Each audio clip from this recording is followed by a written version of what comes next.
ओम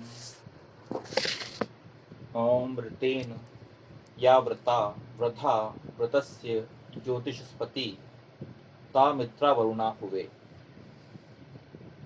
जो दोनों ऋत के द्वारा ऋत को अभिवृद्ध करने वाले हैं, ऋत की ज्योति के स्वामी हैं, उन दोनों मित्र और वर्ण किए जाने योग्य को मैं आहूत करता हूँ। यह ऋग्वेद के प्रथम मंडल के 23वें सूक्त का पंचम मंत्र लिया गया। इस मंत्र के देवता अर्थात दिव्य विषय जो है वो मित्र वरुण है। इस मंत्र का छंद गायत्री तथा स्वर षड्ज है। जो दोनों ऋत के द्वारा ऋत को अभिवृद्ध करने वाले हैं, ऋत की ज्योति के स्वामी हैं, उन दोनों मित्र और वरुण किए जाने योग्य को मैं आहूत करता हूँ।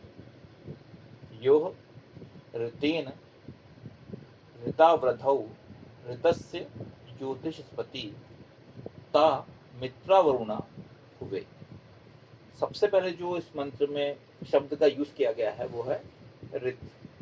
ऋत मतलब वो सत्य जो शाश्वत सत्य है, जो देश काल निरपेक्ष होता है। ऐसा सत्य जो कि हर समय हर जगह हर मतलब कहीं पे भी किसी भी देश में किसी भी स्थान पर किसी भी समय पर वो सत्य होगा, वो ऋत होता है। शाश्वत सत्य, यूनिवर्सल ट्रुथ बोलते हैं। तो जैसे कि सूर्य है तो सूर्य तो है भाई। अभी सूर्य हर हर जगह हर उस पे सूर्य, भले हमें यहाँ पे आज की डेट में दिखे ना, यह दिन रात तो आपके नॉर्मल सत्य हो सकते हैं। सत्य है कि दिन है तो वहाँ पर भी रात है, तो यूएस में अमेरिका में दिन है, ऐसा है। लेकिन जो सूर्य है वो हर वक्त रहता है, चांद हर वक्त है, क्योंकि वो भले रोशनी आपकी सूर्य से जो हमें रोशनी मिलती है चांद को, उससे चांद हमें दिखता है। तो ऐसा सत्य जो कि हर वक्त हमेशा हर जगह सत्य रहे, उससे ऋत बोलते हैं। तो जो हमारे वेद के जो मंत्र हैं, वेद के जो मंत्र बोले गए हैं, वेद अपने आप में वो सारी जो चीज़ें हैं, वेद से रिलेटेड जो भी बातें हैं, वेद के जो मंत्र हैं, वेद में बताई गई जितनी भी गाइडेंस है, वो सारे के सारे ऋत हैं। क्योंकि वो ऐसे हैं, क्योंकि वेद अपने आप में बोलता है, उसमें है कि वेद हमेशा से शाश्वत वेद, क्योंकि वेद जो है सृष्टि के जो नियम है उनके हिसाब, वेद उन्हीं से कनेक्टेड है। जो आपके सृष्टि के नियम बने हुए हैं वो वेद के हिसाब से हैं। एक्चुअली नियम वेद के हिसाब से चलते हैं। तो वेद जो है वो उसके जो नियम है, वेद के जो नियम, वेद की जो बातें हैं, वो हमेशा शाश्वत सत्य में बोल सकते हैं आप उनको बोल सकते हो कि वो ऋत हैं। कैसे ऋत हैं? क्योंकि ऋत ऐसे हैं कि उनको आप कहीं पे भी रहो, मैं अगर अमेरिका में बैठ के ऐसा कोई काम कर रहा हूँ जो कि वेद के नियमों के अनुसार है, तो मुझे उसके फायदे मिलेंगे। वो मैं किसी भी समय पे करूँ, किसी भी जगह पे करूँ, तो वो जो सारे के सारे नियम हैं वो अपने तरफ पूरी तरह से वो वर्क करेंगे एज इट इज। उनमें ऐसा नहीं होगा कि नहीं यहाँ पे वर्क नहीं करेगा वहाँ पे वर्क करेगा। ऐसा नहीं कि कुछ जो नियम है वो हम पाकिस्तान में बैठ के करेंगे तो हमें नहीं काम करेंगे, ऐसा नहीं है। वो आप पाकिस्तान में बैठो या कहीं पे भी बैठ के काम करो, वो नियम एज इट इज व्यवहार में आएंगे। इसीलिए बोला गया है कि जो वेद है वो सृष्टि के लोगों के लिए है, लोगों के लिए बना हुआ है। इसमें कहीं पे भी डिवीजन नहीं है। वेद कहीं पे भी डिवीजन की बात नहीं करता कि स्पेसिफिकली कुछ ऐसे लोगों के लिए है या किसी किन्हीं लोगों के लिए नहीं है। ऐसा कहीं पे नहीं है, कहीं डिवीजन की बात ही नहीं करा है ईशान ने। वेद हर किसी के लिए। तो उसको समझने वाला इंसान अगर अंग्रेज भी बंदा है तो भी उसके लिए वो उसके फायदे ले सकता है। सिमिलरली जो संस्कृत जानता है, वैदिक संस्कृत समझता है, ये वेद वैदिक संस्कृत में लिखा हुआ है, जो वैदिक संस्कृत समझता है लेकिन फिर भी उसको अप्लाई नहीं करता, तो उसके लिए उसको उसके फायदे नहीं मिलेंगे। तो ये चीज़ ऐसी है कि क्योंकि ये इसके लिए बना हुआ है कि जो नियम है वो हर किसी को एक जैसे ही बिहेव करेंगे। उसमें ऐसा नहीं कि कोई स्पेसिफिकली किसी को कट गया, कोई किसी को मिल गया, ऐसा नहीं होगा। क्योंकि ईशान के आप स्पेसिफिकली प्रिय इंसान नहीं हो कि हम ईशान के प्रिय इंसान, कि हमको सारा का सारा फायदा होगा, बाकियों को फायदा नहीं होगा, ऐसा कुछ नहीं है। जो भी एक्स वाई जी पर्सन इस दुनिया में कोई भी एक इंसान है, वो कहीं पे भी, वो युगांडा में बैठा हुआ, वो अगर अच्छे काम कर रहा है तो उसको उसके फायदे मिलेंगे।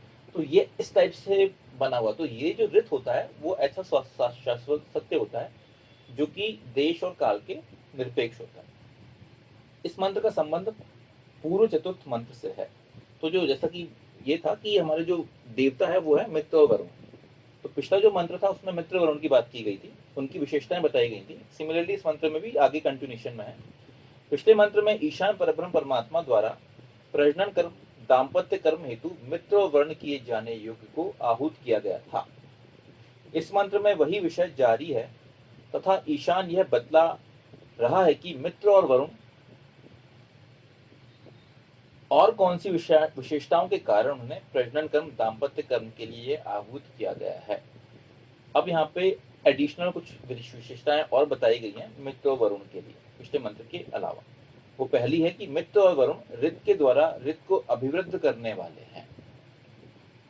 ऋत के द्वारा ऋत को अभिवृद्ध करने वाले, मतलब इस चीज को समझने वाली बात ऐसी हुई है कि ये जो चीज है, देखिए ऋत तो है ही, उसको और अभिवृद्ध करें। मतलब इस चीज को मैं समझ सकता है कि जो भी वेद के हिसाब से बातें बताई गई हैं, वेद के जो नियम है, उन नियमों को समझकर उनको सही तरीके से आज की डेट पे युगानुसार मॉडर्न तरीके से उनका रिप्रेजेंटेशन, ये काम होता है मित्रों वरुण का इसके अनुसार।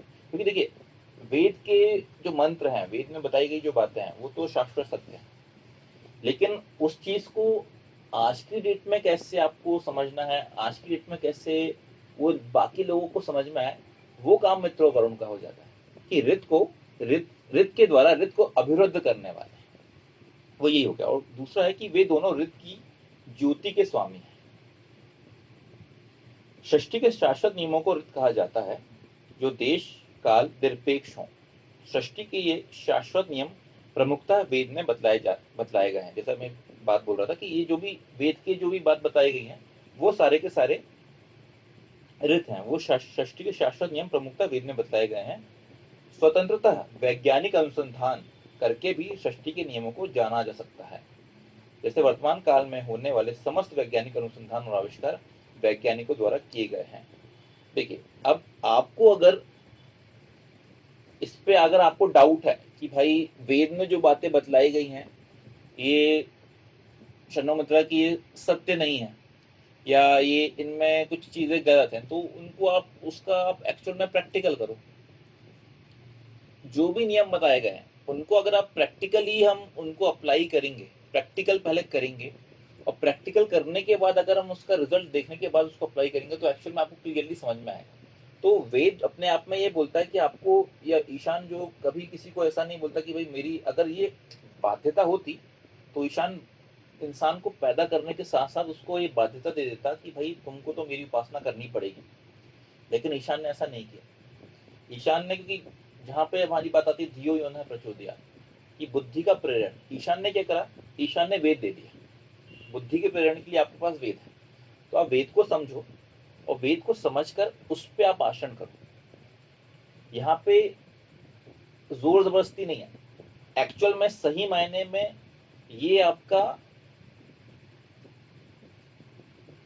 स्वतंत्रता यहाँ पे दी गई है ईशान के द्वारा कि भाई इंसान को पूरी तरह स्वतंत्रता है कि वो क्या जो मानना चाहे वो मान सकता है, लेकिन क्या मानना चाहिए वो वेद में बताया है। तो आपको क्या करना है, अगर आपको नहीं लगता है कि भाई ये ठीक है, मेरे को लगता है कि ये सही नहीं है, वो नहीं है, तो आप एक्चुअल में क्या करो, जैसे कि वैज्ञानिक लोग अनुसंधान करते हैं, यहाँ पे यही बोला गया कि जिस तरह वैज्ञानिक अनुसंधान किए जाते हैं उसी तरह आप भी प्रैक्टिकल करो और प्रैक्टिकल करके उन जो प्रॉब्लम जो भी आपको लगता है कि इस पर्टिकुलर चीज के बारे में क्या है। फॉर एग्जाम्पल हम जैसे कि कभी बात कर रहे थे इसी मंत्र में, पिछले मंत्र में ये बात की गई थी कि विवाह के लिए मित्र वरुण को प्रेरित किया गया है कि मित्र वरुण विवाह सही तरीके से विवाह करें और विवाह के लिए बाकी अपने मतलब प्रेरित भी करें, सही विवाह हो उसके लिए बात की है। तो हम कल वही बात कर रहे थे कि अगर आप प्रैक्टिकली देखें, अगर वो हम नहीं करेंगे तो उसके आपको नुकसान हमेशा दिख ही रहे हैं। समाज में जो विवाह को लेके जो परेशानियां चल रही हैं, विवाह को लेके जो भी प्रॉब्लम्स हैं, वो सारे के सारे वेद पे आचरण ना करने के कारण है।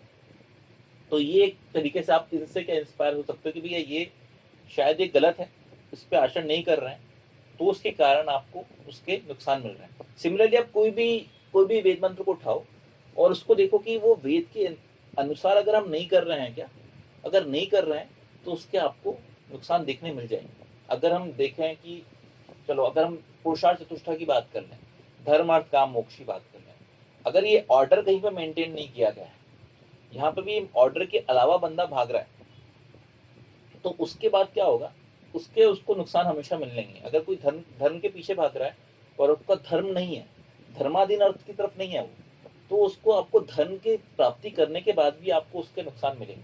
आप ये देख सकते हैं अपने लाइफ में भी, आप अगर इस चीज को अप्लाई करेंगे तो आपको समझ में आएगा कि भाई अगर मैं धर्माधीन अर्थ नहीं कमा रहा हूँ, तो वो जो अर्थ है वो कभी भी आपको संतुष्टि नहीं देगा, वो अर्थ से कभी भी आप चैन की नींद नहीं सो पाएंगे, उस अर्थ से कभी आप कहीं ना कहीं वो अर्थ आपके लिए टिकेगा नहीं, ये बोलोगे कल कहीं कहीं वो व्यय भी हो जाएगा।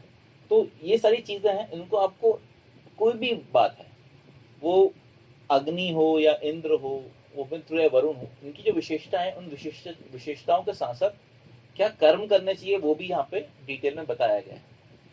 तो आपको क्या करना है, आपको कोशिश ये करनी है कि इसको बहुत डिटेल में समझने की कोशिश करनी है कि भाई यही बोला गया है तो क्यों बोला गया। और एक काम करना है ये कि अगर इसको किसी ने नहीं किया, इसके लिए हमारे पास पुराण है, इसके लिए हमारे पास इतिहास है, आप इतिहास में उठाएं, क्योंकि बेटर है कि आप खुद पे अप्लाई ना करें। खुद पे अप्लाई करना है उससे होगा क्या कि हमें खुद ही उसको के नुकसान लेने पड़ जाएंगे। तो बेटर है कि हम खुद पे तो अप्लाई ना करें, कोशिश करें कि ऐसे कोई एग्जाम्पल हम उठा के लेके आए, आपको हमेशा नजर आएंगे उस पर्टिकुलर चीज से। क्योंकि देखिए जो भी यथारीति सधर्मा, जो भी बंदा काम कर रहा है, जो भी बंदा अपने जीवन में कुछ भी कर रहा है या जो भी पहले किया गया है, वो सब कुछ ऐसा कोई काम नहीं है जो कि वेद में उसके बारे में डिटेल में बताया नहीं गया। ऐसा कोई भी काम नहीं, ऐसा कोई इंसान काम कर भी नहीं सकता जिसके बारे में वेद में डिटेल में बात नहीं की गई है, वेद में जिसके बारे में कोई भी डिस्क्रिप्शन ना हो, ऐसा हो ही नहीं सकता। क्योंकि इंसान अपने आप में सीमित, इंसान का जो मस्तिष्क है, इंसान को बनाने वाला ईशान है, और ईशान ने जो भी चीजें इंसान जो कर सकता है, वो जो भी चीजें कर सकता है वो सारी की सारी चीजें आपको वेद में मिल जाएंगी। ऐसा बहुत सारी चीजें भी हो सकती हैं कि इंसान शायद ना कर पाए। आज की डेट में ऐसा बहुत सारी पॉसिबिलिटी है कि हम कुछ काम ऐसा है वेद के अनुसार हम कर ही ना पाए, जो कि वेद में बताया गया है कि फिर भी हम अप्लाई नहीं कर सकते। क्यों नहीं कर सकते? कि हम उतने शायद उतने सक्षम ना हो शायद। तो आपको जो भी चीजें डील की गई हैं वो डील की गई हैं हर विषय में, लेकिन पॉइंट यहाँ आता है कि आप कितने आप खुद सक्षम है कि नहीं। तो वो आपको ये देखना होगा कि भाई इस पर्टिकुलर चीज को, इसका नुकसान है फायदा, आप हमेशा हर चीज का नुकसान और फायदा वाला एक वो बना लीजिए समझने के लिए कि अगर मैंने इस पे, या मैंने नहीं, या किसी और ने भी इस चीज को अप्लाई नहीं किया है तो उसको उसके क्या नुकसान मिले। वो कोई भी XYZ पर्सन हो सकता है, वो आपके परिवार में भी लोग हो सकते हैं, वो इतिहास में कोई हो सकता है, या कहीं पे भी हो सकता है। क्योंकि देखिए नियम हर जगह हर किसी के लिए एक जैसे चलेंगे। आप जाओ तो द्वितीय विश्व युद्ध का कोई प्रकरण को उठा लो, उसमें देखो कि उसमें जो कुछ किया गया उससे क्या नुकसान हुआ, तो आपको सारी चीजें मालूम चलेंगी। और उसको फिर आप उनको जज करके, यहाँ पे जज करना सबसे इंपॉर्टेंट है, एनालिसिस। अगर आप बुद्धि को प्रेरित ही नहीं कर रहे, बुद्धि का प्रेरण वेद है, लेकिन आप बुद्धि का यूज नहीं कर रहे हो, आप बोल रहे हो कि नहीं मेरे को दिमाग तो नहीं लगाना है ना, तो अगर दिमाग नहीं लगाओगे आप, तो आप वेद का सही तरीके से उसका जो आपको फायदे हैं वो हमें नहीं मिल सकते। क्योंकि अनटिल अनलेस हम बुद्धि का यूज नहीं करेंगे, बिना बुद्धि का यूज किए हम उसका सही तरीके से निचोड़ नहीं लेके आ सकते। तो उसके लिए इंपॉर्टेंट यही है आपको कि जो सृष्टि के जो नियम है, जो रित है, उनको समझने की कोशिश करें। और समझने के लिए क्या करें, समझने के लिए आप सारी चीजों को बहुत डिटेल में पढ़ें। वेद का हर एक मंत्र, हर एक शब्द, जैसे मैं पहले भी इस बारे में बात किया गया कि अगर कोई एक मंत्र इतना बड़ा लिखा हुआ है, वो वैसे ही क्यों लिखा हुआ है, इस बार इतना डिटेल में सोचें कि ईशान ने ऋतेन या व्रता व्रता व्रत सस्य ज्योतिषपति ता मित्रा वरुणा हुए के अलावा कुछ और क्यों नहीं लिखा इस मंत्र। इतना डिटेल में सोचें आप कि यही क्यों लिखा है, ऐसे ही क्यों है, और ये है तो उसमें और क्या एडिशनल नहीं है, क्या है, अगर इसके अलावा क्यों कुछ और नहीं बोला गया। ऐसा अगर आप सोचेंगे, बहुत डिटेल में एनालिसिस करेंगे हर एक मंत्र के बारे में, तो उसके अंदर आप जा पाएंगे। क्योंकि देखिए बहुत सारी जो चीजें हैं वो रिपीटेटिव भी है। हम ऐसा नहीं बोल सकते कि यार वेद तो बहुत बड़ा है, 20,416 मंत्र है, अब इतना हम कैसे कैसे इन मंत्रों को, एक एक मंत्र को इतना डिटेल में समझेंगे। आप, जैसे मैं भी बात कर रहा था स्टार्ट के पहले ही, कि ये जो मंत्र है द्वितीय जो सूक्त है आपका वायु सूक्त, वायु सूक्त का मेरे ख्याल में ये जो बाद के मंत्र हैं, पांचवें मंत्र के बाद शायद हो गया या आठवां नौवां मंत्र हो, उसमें सेम यही मंत्र के बारे में बात की गई है। वो मंत्र ऋतेन मित्रा वरुणा वृता वधा क्रतुम बृहत महाशांति। तो ये जो मंत्र है ये सेम उसी तरह सिमिलर मंत्र है, जिसमें कि ये ऋत की बात की गई है मित्र वरुण के लिए। तो वहां द्वितीय मंत्र में, द्वितीय सूक्त के उस मंत्र में, और ये हम 23वें सूक्त में आ गए, वहां पे भी उस बात को रिपीटेटिव बताया गया। तो उसके लिए आप ये नहीं बोल सकते कि भाई वेद में तो इतनी सारी बातें हैं, इतनी सारी चीजें हैं, कैसे कैसे हम इनको करेंगे। वेद में बहुत ज्यादा चीजें रिपीटेटिव भी है। तो हो सकता है कि आपको शायद ऐसा हो कि भाई 20,416 मंत्र में आपको उसका हाफ ही करना पड़ जाए, 10,000 ही मंत्र में आपका काम बन जाए। लेकिन इंपॉर्टेंट ये है कि एक मंत्र को भी अगर आप ले रहे हो तो उसको बहुत डिटेल में समझो। अगर आपने उसको वहां समझ लिए तो हो सकता है कि फिर जब बाद में रिपीटेटिव वो आया तो वहां पे आपको शायद उसको इतना डिटेल में जाने की जरूरत ना पड़े। जरूरत इसलिए पड़ती है क्योंकि वो कॉन्टेक्स्ट अलग होता है कई बार। वेद में क्या है ना, इसलिए यहाँ पे हर जगह कॉन्टेक्स्ट की बात है। कॉन्टेक्स्ट मतलब क्या कि किस संदर्भ में बोला गया। अगर मंत्र कोई रिपीट हो भी रहा है तो किसी एक संदर्भ में हो सकता है। कुछ कुछ मंत्र सेम है, कुछ कुछ मंत्र में थोड़ा सा चेंज है। तो वो जो थोड़ा सा चेंज है वो उस पर्टिकुलर संदर्भ के हिसाब से, वो कॉन्टेक्स्ट चेंज है। तो अगर आप कॉन्टेक्स्ट को समझ लोगे तो आपको कोई पूरा मंत्र तो आपको पहले से ही पता है, तो आप उसको समझ जाओगे इजी। तो यहाँ पे जो ऋतेन की बात की गई, ऋत के लिए मित्र वरुण की बात की गई। सिमिलरली द्वितीय सूक्त में भी ऋत के लिए मित्र वरुण की बात की गई। मित्र और वरुण अपने मनमाने नियमों या दुनिया के राष्ट्रों के द्वारा बनाए गए नियमों से नहीं, अपितु सृष्टि के शाश्वत नियमों, विश्व तथ्यों, ऋतों के माध्यम से कार्य करते हुए उन्हें भली भांति समाज में, विश्व में संस्थापित करने का कार्य प्रमुखता के साथ करते हैं। अब यहाँ पे ये बात है कि इसमें मनमानी वाली बात नहीं है कुछ भी, कि मित्र और जो वरुण है वो अपना मनमाना काम नहीं करेंगे, वो वही काम करेंगे जो कि नियम बताए गए। हो सकता है कि कुछ लोग अपने स्वार्थ के लिए इन चीजों को, अपने द्वारा बताई गई मनमानी को स्थापित करें, तो वो मित्र और वरुण नहीं है। क्योंकि यहाँ पे फिर पूरा का पूरा आपकी खुद की सोच अप्लाई करने लगे आप। एक जो मित्र और वरुण है उनकी विशेषता यही है कि वो ऋतु को समझेंगे, वेद को समझकर उसको सही तरीके से, उसका सही अनुवाद, सही क्या चीज आनी चाहिए उसकी, वो आपको समझ के उसको अप्लाई करवाना पड़ेगा, उसको ही आपको सही तरीके से लेके आना पड़ेगा। गलत चीजें आप लेके नहीं आ सकते, क्योंकि अगर गलत चीजें लेके आओगे तो उसके ऊपर आपको नुकसान बनेगा। क्योंकि देखिए वेद में वही बात है कि अगर एक चीज जो है बाइनरी होता है, बाइनरी मतलब क्या, 0 और 1, अगर ये नहीं तो गलत, ये सही है या ट्रू और फॉल्स, कि ये चीज सही है तो सही है, इसमें अगर कुछ भी गलत हुआ, कुछ भी आपने मॉडिफिकेशन करे तो वो फॉल्स हो जाता है। तो यहाँ पे कुछ भी ग्रे नहीं है, वेद जो है ग्रे नहीं है। आज के समाज में, आज के टाइम में दुनिया पूरी ग्रे है। ग्रे मतलब क्या, या तो व्हाइट या तो ब्लैक। लोग क्या करते हैं, बीच का रास्ता अपनाने की कोशिश करते हैं कि या चलो ठीक है थोड़ा सा ये कर लेते हैं, थोड़ा सा वो कर लेते हैं। नहीं, वेद में या तो एकदम सही है और जो जो नहीं है वेद में वो एकदम गलत है। यही आपको समझना, बाइनरी है ये। इसमें वो नहीं कि कंडीशन नहीं कि नहीं थोड़ा सा बीच का कुछ रास्ता है, ऐसा कुछ नहीं।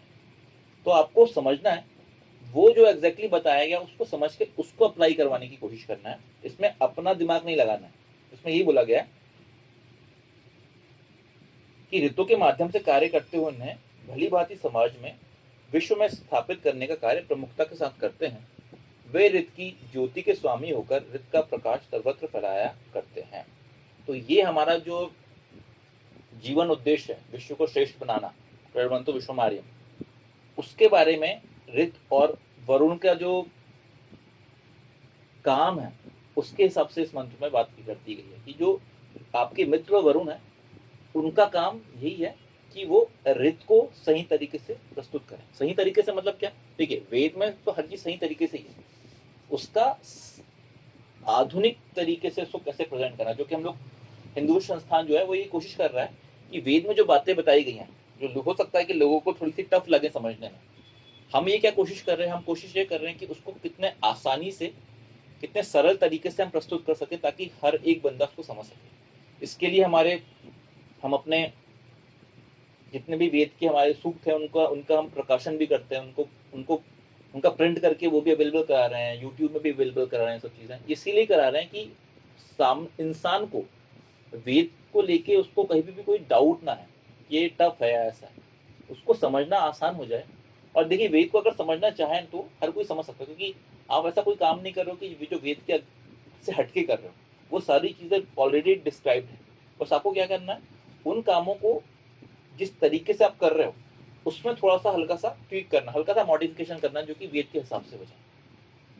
हो सकता है कि कुछ काम जो आप ऑलरेडी कर रहे हो वो वेद के हिसाब से हैं, लेकिन प्रॉब्लम क्या होती है कि हम अनभिज्ञ हैं, हम अनजान हैं, हमें पता नहीं उसके बारे में कि सही है कि गलत है। वो चीज़ आपको जानना है।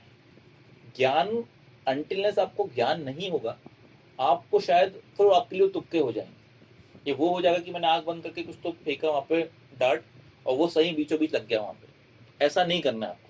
आपको जानते बूझते हुए भी कर सब कुछ काम करना है। आपको रैंडम कोई भी आंख बंद करके कोई भी काम नहीं करना। इसके लिए हमें इंपॉर्टेंट है कि हम समझें पहले नियमों को, और नियमों को समझने के लिए यहाँ पर रिस्पॉन्सिबिलिटी मित्र और वरुण की भी हो गई है कि उनको उन नियमों को, रित को सही तरीके से प्रेजेंट करना है दुनिया में, क्योंकि वे ज्योति के स्वामी, रित की ज्योति के स्वामी होकर रित का प्रकाश सर्वत्र फैलाया करते हैं। तो ये मंत्र यहाँ पे इस बारे में डील करता है। जो दोनों रित के द्वारा रित को विरोध करने वाले हैं, रित की ज्योति के स्वामी हैं, उन दोनों मित्र और वरुण किए जाने योग्य को मैं आहूत करता हूँ। ओम ओम ऋतेन या व्रता व्रता व्रतस्य ज्योतिषस्पति ता मित्रा वरुणा हुवे। ओम